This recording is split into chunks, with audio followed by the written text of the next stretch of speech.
మఠాచార్యులు యాదగిరిగుట్ల పట్టణ శ్రీ వైష్ణవ సేవా సమాఖ్య అధ్యక్షుడిగా కొనసాగుతున్నాను. ఈ యాదాద్రి క్షేత్రం పంచనారసింహ క్షేత్రంగా దేశ దేశాల్లో ప్రసిద్ధి చెందింది. ఇక్కడ యాదృశి తపస్సు చేత లక్ష్మీనరసింహస్వామి పంచరూపములలో అనగా జ్వాల, యోగానంద, గండభేరుండ, ఉగ్ర, లక్ష్మీనరసింహస్వామి అని పంచరూపములలో ఈ విశాల గుహలో వెలిశాడని చెప్పి ప్రతీతి. దీనికి సంబంధించినటువంటి ఆధారాలు స్కాంద పురాణంలో మనకు వివరించబడ్డాయి. ఇది ఋషి ఆరాధనా క్షేత్రం. మిగతా క్షేత్రాల్లో మనుష్య ఆరాధన క్షేత్రంగా వెలసి ఉన్నప్పటికీ ఈ యాదాద్రి క్షేత్రము ప్రత్యేకంగా ఋషి ఆరాధనా క్షేత్రం. అంటే ఇక్కడ ప్రతినిత్యము కూడా ఋషులు స్వయంగా ఆ స్వామిని ఆరాధిస్తున్నట్టు మనకు స్కాంద పురాణంలో చెప్పబడింది. అయితే స్వామివారి బ్రహ్మోత్సవాలలో భాగంగా నిన్న దేవాలయ ప్రాంగణంలో జరిగినటువంటి శ్రీ గరికపాటి నరసింహారావు గారి ప్రవచనంలో వారు ఇది స్వయంభూ శైవక్షేత్రంగా వర్ణించడం అనేది జరిగింది.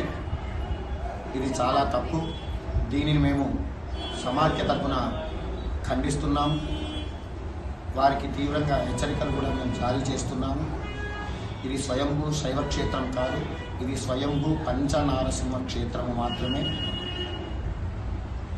పూర్వము నుంచి బ్రాహ్మణులు చైర్మన్గా ఇక్కడ వంశపారంపర్య ధర్మకర్తలుగా ఉంటున్నారు కాబట్టి, వారి ఆరాధ్య దైవము శివుడు కాబట్టి ఈ క్షేత్రంలో ఒక శివాలయం కూడా ఉంటే బాగుంటుంది అనేటువంటి ఉద్దేశంతో వారు స్ఫటిక లింగాన్ని ఇక్కడ ప్రతిష్ఠించడం జరిగింది.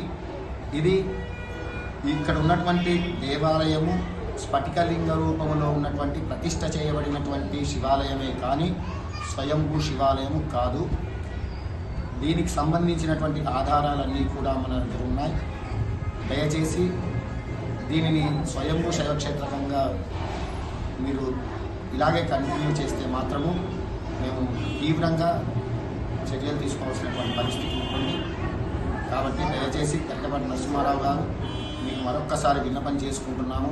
ఇది పంచనారసింహ క్షేత్రం మాత్రమే, స్వయంభూ నారసింహ క్షేత్రం మాత్రమే. ఇది స్వయంభూ శైవ క్షేత్రము కాదు.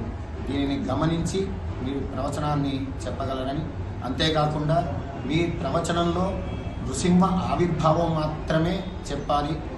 దయచేసి ఇతర విషయాల జోలికి వెళ్లకుండా నృసింహ ఆవిర్భావ మహత్యాన్ని మాత్రమే మీరు భక్తులకు వివరించవలసిందిగా మరీ కోరుతున్నాం. జై శ్రీమన్నారాయణ.